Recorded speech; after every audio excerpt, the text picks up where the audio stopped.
If you're playing esports fantasy right now for PCS7, you're either winning or losing because of one man, and that's going to be 22's GZERA. To give you an idea, Tiggleton put up 112 points and Snakers put up 118 in the first week, but GZERA pulled out a masterful 158. 44 kills, 6,000 damage across 15 games is absolutely nutty. We're going to tackle the impacts to PGC in a second, but first, let's take a look at the man in action. Day 3, Game 3, near the center of the map, School Apartments in Rajat. As you can see, about 16 minutes, we're having a standard School Apartments Rajat game. 54 people are still up, and 22 have a strong 2-2 split. If 22 is doing a 2-2 split, doesn't that just make it a 22? The circle does shift to the southeast, favoring 22's position. And while the last circle did give them some love, the next one places their compound right on the edge of the zone with a hard shift to the west. This leaves them right on the cusp, with half of Raw still in play and also has School. A strong compound on the edge of the zone like this means a crash could likely be coming at any given moment, and yes, that crash is going to be present third place Luminosity Game. We come into this with GZERA up on the roof, defending up against Team X that's going to be to the north, when LG slams into the eastern wall, very close to it. At this stage, 22 is presently in 6th on the overall leaderboard with only 1 kill this game. Haven then follows up and handles Luke and Penta to remove LG from the game. The next circle moves more School and the hills southeast of Raw. The north has now created a death funnel from all the players up there moving out of Raw's. 22, Team X, 4 PM, and Wildcard all on a similar path in the north. Meanwhile, Rumblers, Dodge, and Sonics are about to fight it out in School. BBB has a great Overwatch position on both locations and gets to referee the fights as they will. 22, though, is stretched into the circle with Vinny, but then realizes the opportunity that's about to happen in the north. They then start to flow in back behind Team X to try to pounce them. That fight starts off with 22 GZERA out-zeraing Team X's ClueZera.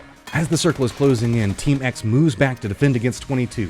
GZERA then pushes between 22 smokes, spots the remaining 2, downs one, and then spray transfers over to the other. School is now leaving play as the zone is forced Rumblers north of parking lot wall and Sonics on the opposite side of it. Rumblers realizes they're going to have to make a desperate play with BBB having oversight onto this and now 22 potentially having a firing line into it as well. Los charges into the Sonics line valiantly to try to hold back Sonics so that Valiant can move. He manages to pop H1 with a nade, but as he charges in, who is it going to be? Not Sonics, but GZERA that gets the knock on. With Los' sacrifice, Valiant did manage to at least get away from the wall and get away from Sonics, but the problem is still going to be GZERA who spots him out and gets him down. Now, 4 teams up. Bing Bang Boom to the north, 4 poor men to the west of 22, between them and Bing Bang Boom. 22 playing the northeast. Then there are the Sonics, who are playing to the south, which is mostly smokes because the firing lines have all 3 teams capable of shooting it. And it's going to be 22's Vinny who goes for a peek and gets knocked by 4 PM. Realizing the opportunity, 4 PM VHZ pushes from the compound, using the hill sightlines to dodge 22's vision and spring up and rip into Haven. But it's going to be Tiggleton, fresh after rezzing Shrimzy, who hits the last shot to drop Haven. Luckily, though, with information now being given over to GZERA, who's been defending up the Sonics side of the 22 defense, GZERA knows exactly where to land the nade right on top of VHZ and stopping him from regrouping with 4 PM. A follow-up nade goes out, flushing VHZ, but then GZERA looks back to his job against Sonics, and near in the same breath, see Shrimzy knocking him as well. Tiggleton moved to the west to try to get cover, but now GZERA's position is insanely strong, with no threat to any of his open angles to the south. This allows GZERA to get the angle to finish off Tiggleton and Sonics as well. While GZERA is finishing off Sonics, Bing Bang Boom takes care of 4 PM. Unfortunately, Sharpshot getting knocked in the process. Roth realizes where 22 is positioned. He gets to a center rock right as 22 Vinny drives in to counter move around him. Roth rips him apart but doesn't get the knock as Vinny jumps out right before he can get the last shot. Then, using the still rolling car as cover, does get the last shots, dropping Roth in a valiant stand that could have gone either way. Roth did enough work into Vinny, though, that a touch from the blue zone is going to knock him as well. We are technically in a 3v2, but Roth, still being up, can provide information from his angle distant from his teammates and let them know how to line up. Using that information, Bing Bang Boom releases a ton of smokes to push close range into the remaining 2 members of 22. BBB is hoping that smoke and stealth will determine the fight to come. Even does peek through the smokes to spot out Keenan, gets the knock onto him, turning it into a 2v2. For just a moment, GZERA got spotted on the low side of the hill earlier. Him and Haven now have also realized how BBB are planning to take this fight. They move more to the north on top of the hillside, but BBB gets a read onto this.